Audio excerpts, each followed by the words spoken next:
BPI TV no se hace responsable por las opiniones emitidas por nuestros entrevistados.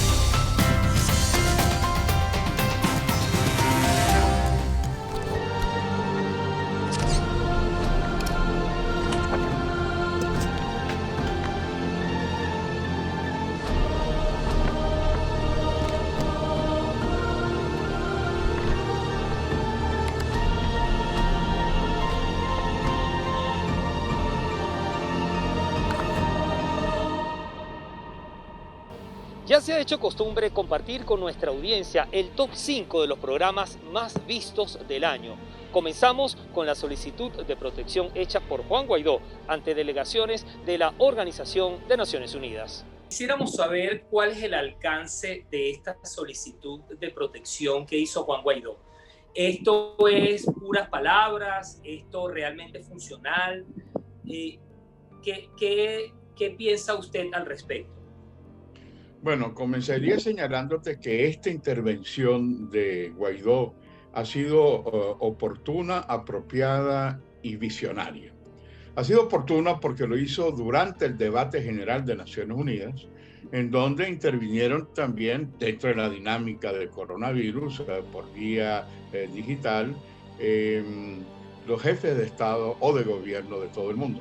Es al mismo tiempo apropiada porque es buscar los mecanismos que el mismo sistema de Naciones Unidas tiene para buscar soluciones novedosas que en el caso del R2P, de la responsabilidad de proteger, va abriéndose camino jurídico en el derecho internacional. Antes era una norma doctrinaria, pero es visionaria esta posición, a pesar de que varios dirigentes venezolanos de oposición venían exigiendo la solicitud del R2P, de la responsabilidad de proteger. Es en el momento en donde este principio doctrinario adquiere una visión jurídica. ¿Por qué? Porque todos los jefes de Estado aprobaron que durante la Asamblea General de Naciones Unidas se trate el tema de la responsabilidad de proteger. Dos, porque se reunieron los cancilleres de todo el mundo para respaldar la necesidad de que el derecho internacional contemple la responsabilidad de proteger. Y en tercer lugar, la Cumbre Mundial de Naciones Unidas del 2005 que se estableció va exigiéndole a las naciones del mundo que entren a solucionar el problema y no venir 1, 2, 3 años después para ver toda la situación de violaciones de lesa humanidad. Un poco lo que sucedió en Ruanda. ¿De qué vale venir a Ruanda 2 años después? ¿De qué vale llegar a la región balcánica cuando han habido mayores atropellos que no pudieron evitarse? De manera que esta dinámica que antes era doctrinaria, en este contexto de Naciones Unidas, es venir antes de la masacre o antes de que se multiplique la masacre, y es algo que se está dando y que ciertamente va estableciendo mecanismos de protección a los ciudadanos. En 2020, las protestas por falta de servicios y gasolina se multiplicaron en todo el país. Por eso decidimos abordar ese tema. ¿Por qué las protestas son aisladas y no ha habido una conexión cuando la falla de servicios es en todo el país, la falta de gasolina es prácticamente en todo el país? Solo Caracas y sus zonas aledañas son las que cuentan con algo de gasolina. La electricidad es en todo el país. ¿Qué ha pasado? ¿Qué pasa que esas manifestaciones no son como todas en una y logran, no es que logran, sino que ocasionan una situación más compleja para el gobierno? Hay dos poderosas razones para que eso no haya ocurrido. En primer lugar, la carencia tan básica en servicios, en comida, en manera de transportarse de un lugar a otro, en manera de comunicarse, por las fallas en electricidad, entre otras cosas.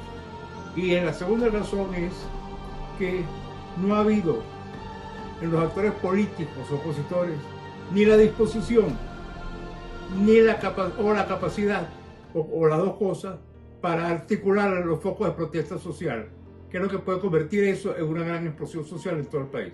Esas son las dos razones por las cuales no ha ocurrido esa escalada. La represión también ha sido otro elemento clave en el contexto de las protestas de este año.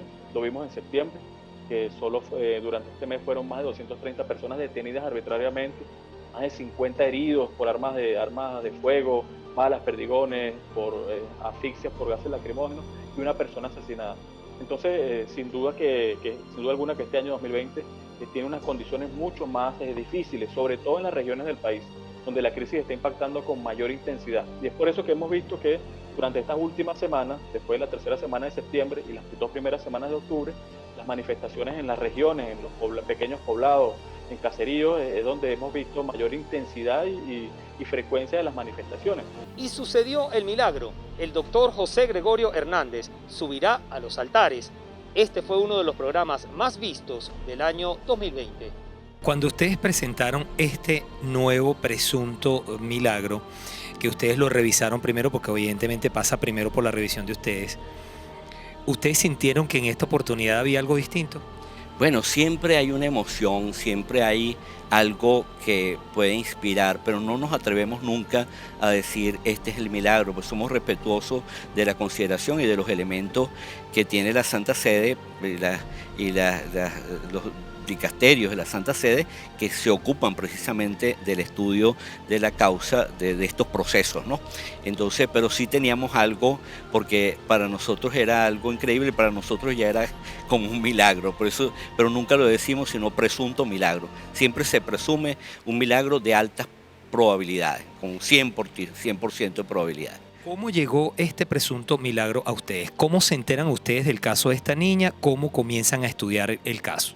Bueno, siempre la vicepostulación de la causa, que es a la que se lleva aquí en la Iglesia de la Candelaria, es la receptora de todas y cada una de estas informaciones. Informaciones que vienen por personas, a veces dicen, yo conozco una persona que tuvo algo que invocó a José Gregorio y pasó esto y nosotros nos interesamos en el caso, ¿no? Precisamente fue un caso pues parecido y hubo el traslado del tribunal pues hasta la ciudad, donde se pudo conseguir todos los elementos para las entrevistas de los testigos, etcétera, y eso pues es fundamental pues para nosotros, ¿no?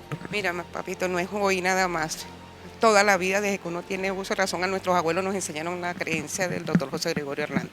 No son 2 días ni porque ahorita nos está haciendo milagro. Toda la vida no ha sido milagro. Y delante de los médicos, primero está el doctor José Gregorio Hernández y Dios. ¿Qué tiene usted en específico? ¿Qué le vino a pedir? Ruptura de cadera. Una operación. O sea, tienen que operarlo. Sí, exacto, con el favor de Dios, bueno, y el doctor José Gregorio Hernández. Espero que, bueno, yo soy voto de él. ¿Siempre le ha pedido? Siempre. ¿No tiene dudas de que todo va a salir bien porque vino hasta acá? Claro, siempre yo con él, en clase aparte. Y espero que, bueno, mi doctor, que meta la mano por mí. Otro de los programas más vistos del año 2020 fue el que hicimos acerca de las sanciones contra el régimen de Nicolás Maduro. Hay un sector en el país, nada despreciable, que siente que las sanciones contra el gobierno y contra funcionarios del gobierno no han hecho nada, que no se ha logrado nada con eso. ¿Qué se le puede decir a esas personas, a esos sectores que tienen esa creencia? Sí, bueno, la pregunta es muy importante, ¿no? Definitivamente las sanciones importantes comenzaron en el año 2019, ¿no? Las grandes sanciones, con el fin de que en un corto plazo hubiese un cambio de régimen político. Eso era la motivación y un poco la expectativa que tenía al menos los sectores, la comunidad internacional, es que eso fuese así. Cuando uno hace un balance el año 2019, uno se da cuenta pues que el cambio político pues no se concretó, al menos en la rapidez, en los términos que quisiéramos, o quisiera el mundo democrático, el mundo libre, pero las sanciones definitivamente generaron un cambio que la sociedad tal vez no está viendo, y que generó un cambio de régimen económico. ¿Qué quiere decir eso? Bueno, teníamos un gobierno, el gobierno de Maduro, en términos económicos tremendamente dogmático, aferrado pues a unos atavismos y unos tabúes que habían sido pues ya superados no solo por el mundo libre, sino también por los llamados países socialistas como China, Vietnam, tipos de controles de cambio, controles de precios, la voluntad de planificar toda la economía, qué produce, cuánto produce, cómo produce, dónde produce. Para movilizar 1 kilo de maíz había que tener una guía de movilización para pasarlo de la frontera del estado Táchira a la frontera del estado Mérida, es decir, una economía de planificación central. Entonces las sanciones lograron lograron destruir ese modelo, rompieron ese molde, cosa que tal vez la sociedad no ha visto. Cuando uno dice, bueno, es que tenemos una economía que hay más libertad, que esa libertad puede confundirse también con prosperidad, porque definitivamente libertad es prosperidad en términos económicos, donde la gente siente pues, que aparecen los bodegones, aparecen una serie de fenómenos que son inocultables y que son públicos y notorios. Y tenemos entonces que, bueno, esa misma aparición de los bodegones desmonta esa tesis de que había un bloqueo, porque bueno, ¿cómo va a haber un bloqueo si lo que tú ves son productos americanos en todos lados que entran sin aranceles y sin ningún tipo de restricciones al país? Una, en cierta manera, sobreoferta ahora de bienes y servicios que solo puede adquirir un grupo de personas que tiene acceso a dólares. Entonces, las sanciones lograron un cambio de régimen económico y en cierta manera también ahora tenemos a Nicolás Maduro que ya no acusa las sanciones del problema económico. ¿Usted cree que las sanciones realmente contribuyan a que el gobierno pueda salir? Bueno, habría que analizar muy de fondo cuál es la estrategia que tiene la oposición y obviamente que ellos con las reuniones en el exterior creo que lo que están aglutinando es información precisa de amarrar situaciones para tratar de dar de llegar al objetivo final que son las elecciones en cualquiera de los órdenes. Es lo que trato de interpretar. Yo no vengo de política, yo vengo de labores, porque vengo de trabajo con la industria petrolera. Claro, no PDVSA, sino contratista fuera. ¿Y usted cree que las sanciones afectan también al ciudadano común? A la final las sanciones van a afectar a todo el país. Finalmente, el informe de la Organización de Naciones Unidas sobre crímenes de lesa humanidad en Venezuela dejó claro cuáles fueron los temas que interesaron a nuestra audiencia en el 2020. ¿Cuál es el alcance de este informe de la ONU? ¿Sirve para algo este informe? La respuesta más concreta es que sirve muchísimo. Claro, todo depende de cómo lo usemos, cuán eficientes seamos en cómo manejarlo. Pero, por ejemplo, es la primera vez que las Naciones Unidas se atreve a calificar como criminales de lesa humanidad nada menos que a Maduro, a Padrino, a Reverol, a Cabello y a otros en la cadena de mando. Esto tiene una doble importancia. La primera es que el que los está sancionando no es el gobierno de los Estados Unidos, que los viene sancionando por narcos, no, es el mundo el que los está condenando por criminales de lesa humanidad. ¿Qué consecuencias tiene para la vida normal de los venezolanos? Algunos dirán, bueno, eso lo sabíamos. Los venezolanos no podrían imaginarse jamás la dimensión abominable de los crímenes que están descritos. Ese documento sirve para que los propios venezolanos entiendan la realidad de lo que está ocurriendo en Venezuela. Todos dicen, no, yo sé, lo sabía. No lo saben. No pueden haberse enterado de cómo violaban a niñas, a niños, cómo asesinaban gente. Eso lo saben ahora gracias al informe. Usted decía al comienzo de la entrevista que el informe dependía de cómo fuese utilizado. ¿Puede profundizar en eso? ¿Qué significa? Que bien, si el informe es un informe contundente, un informe que desenmascara internacionalmente a el régimen de Nicolás Maduro, depende de cómo sea utilizado. ¿Cómo es eso? Bueno, es muy buena tu pregunta y me obliga a ser más preciso. ¿Cómo utilizarlo eficientemente? Yo creo, para mí, lo primero, deberían hacer un ejercicio de que los propios venezolanos conozcan en resumen qué es lo que está sucediendo a las espaldas de ellos, de repente cerca de sus casas, personas que ellos conocen, en la medida en que sepamos quiénes son estos torturadores y asesinos, etc. La segunda, que hay un conjunto de países que todavía no reconocen al gobierno interino nuestro como la única instancia democrática del país. Esto les puede obligar a revisar la relación que tienen hoy en día con el régimen de Maduro. Esa es una aplicación real. En 2021 seguiremos trabajando para ustedes. Les agradecemos por habernos acompañado durante todo este año en nuestro programa ¿Qué pasó con?